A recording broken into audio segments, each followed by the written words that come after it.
जी हां, अपनी छत बचाने को सड़क पर आए लोगों का आखिर क्या होगा, ये एक बड़ा सवाल लेकर आज बनभूलपुरा के लोग सड़क पर आने को मजबूर हैं और साथ ही कुछ राजनेता और जनप्रतिनिधि भी इस मुहिम में शामिल दिखाई देते हैं। लेकिन बड़ा सवाल ये उठता है कि विकास के नाम पर किया जा रहा ये विनाश आखिर क्यों?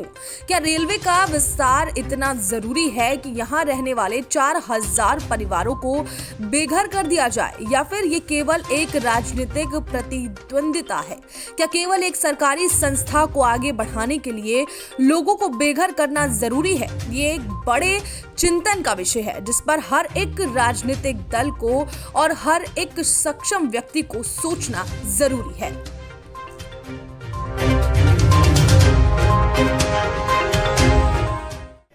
सुमित जी, क्या लगता है ये पूरे हल्द्वानी को छोड़ के केवल बनभूलपुरा में कार्रवाई की जा रही है, क्योंकि इसके अंतर्गत आवास विकास भी आता है और काठगोदाम तक की स्थिति आती है, तो क्या ये बदले की कार्रवाई मानते हैं इसे?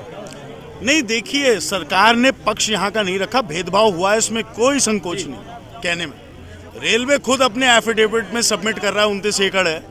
सरकार की तरफ से पुष्कर सिंह धामी जी वाहवाही लूट रहे हैं। उत्तर प्रदेश के साथ परिसंपत्तियों के बंटवारे में उत्तराखंड की बड़ी जीत हासिल हुई है। उत्तराखंड को इतनी संपत्ति मिल गई और उनकी खुद की जो संपत्ति है, और मैं बताना चाहता हूं, जो आपने कहा हल्द्वानी 70% नजूल है, यानी कि सरकारी भूमि पे लोग बसे हैं हर जगह।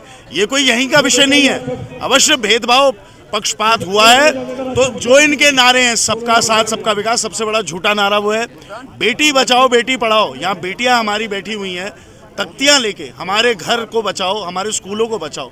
यहाँ मंदिर इसकी जद में आ रहे हैं, मस्जिद इसकी जद में आ रहे हैं, स्कूल सरकारी संपत्ति जद में आ रही है। एनओसी लेते हैं नगर निगम की, सीवर लाइन पड़ रही है और नगर निगम टैक्स ले रहा है इतने वर्षों से। सब सोए हुए हैं, आराम चैन की नींद सोए हुए हैं। ये दुर्भाग्य अवश्य कांग्रेस की सरकार नहीं आई। कांग्रेस किसी के साथ पक्षपात नहीं करती, और मैं आपको बता दूं, कल यही परिस्थिति अगर कहीं पे भी आएगी, हम लोग वहां पे भी मिलेंगे।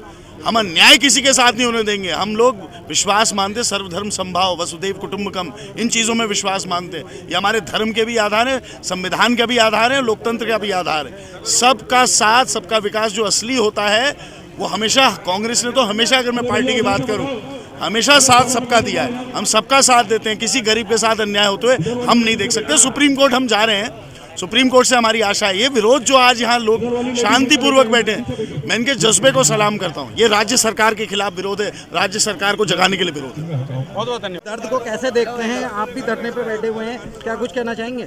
देखिए, कहीं ना कहीं सरकार पूरी तरह विफल रही है। यहाँ की जो मलिन बस्ती एक्ट के तहत 6076 परिवार थे, उनको न्याय दिलाने में, और बहुत ही ये पीड़ादायक घड़ी है, क्योंकि घर में छोटे बच्चे हैं, बुजुर्ग हैं, और बिल्कुल एकदम से सरकार ने कोई ठीक ढंग से पैरवी नहीं की है। और निश्चित तौर पे जो है मामला सुप्रीम कोर्ट में गया है, और हमारे उत्तराखंड सरकार में जो मलिन बस्ती एक्ट बना था उसके प्रावधानों के तहत 2024 के से पहले जो यहाँ पर मलिन बस्ती 3 श्रेणियों में रखी गई थी, उसके तहत जो है परिवारों की व्यवस्था की जानी चाहिए थी, जिस पर सरकार मौन साधे हुए है। तो अगला कदम क्या रहेगा? देखिए, अपना यहाँ की जनता का आक्रोश देखने को रोडों पे मिल रहा है। लाखों की संख्या में लोग रोडों पे हैं, बच्चे, बूढ़े, माताएं, बहनें, सभी लोग रोडों पे हैं। और सरकार को चाहिए कि सरकार का कोई नुमाइंदा यहाँ पर आए, क्योंकि संवैधानिक व्यवस्था के तहत जो जनता है वो एक सरकार की जिम्मेदारी होती है। तो आए और बातचीत करें, और मलिन बस्ती एक्ट के तहत जो 6076 परिवार थे, उनके अधिकारों, जो कि एक संवैधानिक अधिकार है, उसको उनका अधिकार दिलाए सरकार। आपने बनभूलपुरा में रह के बनभूलपुरा के दर्द को देखा है, बनभूलपुरा के लोगों के साथ आपने राजनीति शुरू की है। आज ये स्थिति आन पड़ी है, कैसा लगता है और क्या इनके साथ में होना चाहिए? देखिए, जो भी न्यायपालिका को फैसले अभी तक आए, उनको सबको हमने सम्मान किया है। और अभी जो उच्च न्यायालय को गुमराह करा है यहाँ की प्रदेश सरकार ने और यहाँ के नगर निगम ने, तो उससे गुमराह होकर जो फैसला मिला है उच्च न्यायालय का, अभी सर्वोच्च न्यायालय में हमें पूरा भरोसा है, वहाँ से हमें न्याय मिलेगा। और ये गूंगी और बहरी सरकार जो थी वो अंधी भी हो चुकी है, तो ये अंधी सरकार को हम दिखाना चाहते हैं। अभी यहाँ पे देखो, जो क्षेत्र का हमारा प्रतिनिधि, यहाँ का मेयर जब अगर कहीं एक मकान में कोई मुसीबत आती है तो मेयर वहाँ पहुँच जाते हैं। और यहाँ आज हज़ारों आदमी सड़क पर हैं। यहाँ के मेयर नदारद हैं, यहाँ के सांसद महोदय कहाँ हैं, प्रतिनिधि जो हैं, यहाँ के और मंत्रीगण कहाँ हैं, यहाँ के और नेतागण कहाँ हैं जो सत्ता में अभी हैं। तो कम से कम उन लोगों को आके इस बारे में बोलना चाहिए और इन गरीबों की बातें उठाना चाहिए। लेकिन अगर रेलवे को जो उनकी हद में ज़मीन आ रही है, जो किसी से विकास अगर रुक रहा है, उस जगह को रेलवे ले, लेकिन लेने से पहले उनका कहीं ना कहीं पुनर्वास करे। उसके लिए हम लोग तैयार हैं। इतनी बड़ी कार्रवाई हो रही है, लाखों लोग बेघर हो रहे हैं, कैसा दर्द है, कैसे लोगों के बारे में कहेंगे?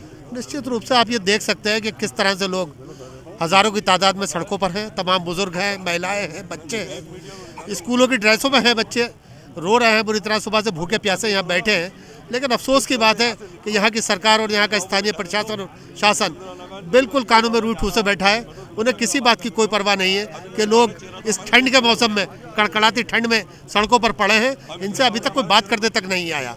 तो हम इस बात का अंदाज़ा लगा सकते हैं कि हमारे साथ कितना भेदभाव आज तक किया जा रहा है, क्योंकि कोर्ट में भी हमारे साथ भेदभाव किया गया, हमारे तथ्य नहीं रखे गए, कोर्ट को गुमराह करके हमारे खिलाफ आदेश प्राप्त किया गया। और आज भी ये सिर्फ 2 किलोमीटर के एरिया में रेलवे स्टेशन से लेकर इंदिरा नगर तक सिर्फ एक ये मुस्लिम आबादी बस्ती है, इसलिए से टारगेट किया जा रहा है। हमारा मानना है कि रेलवे की ज़मीन रेलवे ट्रैक से लेकर और यहाँ लाइन नंबर 17 570 फीट पर है, तो काठगोदाम से लेकर बरेली तक भी इतनी होनी चाहिए और इसमें एक सी कार्रवाई होनी चाहिए। आप काठगोदाम से अतिक्रमण हटाना शुरू करो, ये हमारी जिम्मेदारी है। फिर इतने क्षेत्र से अतिक्रमण हम हटवाएंगे, नहीं तो अगर आप लोग भेदभाव वाला रवैया अपनाएंगे तो हम किसी कीमत पर भी यहाँ से इस तरह से नहीं हटेंगे जब तक हमें कोई इंसाफ नहीं मिलेगा। और निश्चित रूप से जो भेदभावपूर्ण इन्होंने हमारे साथ रवैया किया है और तथ्य छुपाकर हाईकोर्ट से आदेश प्राप्त किया है, उसके खिलाफ हम सुप्रीम कोर्ट गए हैं और हमें उम्मीद है कि सुप्रीम कोर्ट से हमें निर्णय मिलेगा और वो हमारे पक्ष में होगा। मैं बोलना चाहूँगी जी, मेरा नाम साहिबा है, मैं इंदिरा नगर में रहने वाली हूँ। मेरा रेलवे हजारों लोगों को घर से बाहर कर दिया जाता है एक झटके में जी।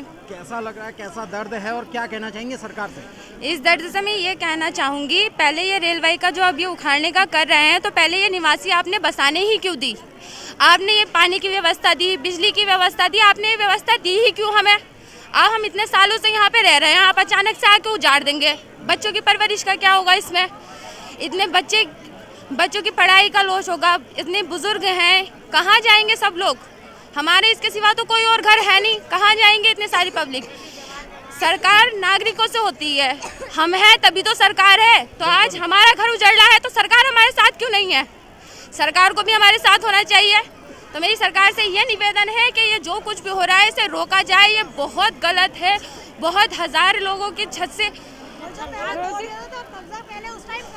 उस टाइम क्यों नहीं करा? जब पहले कच्चे घर बनाए गए थे, जब निवासी शुरू किया गया था, तभी उजाड़ देना चाहिए था। तब आपको निवासी नहीं करवाना चाहिए था यहाँ पर। एक बार आप उजाड़ चुके हैं, जब एक बार आप उजाड़ गए थे तो आप इतने मजबूर थे, तो आपने दोबारा बसने क्यों दिया उसको? आपको बसने नहीं देना चाहिए था बिल्कुल। तो मेरे सरकार से ये निवेदन है, हाथ जोड़ के निवेदन है कि ये सब रोका जाए और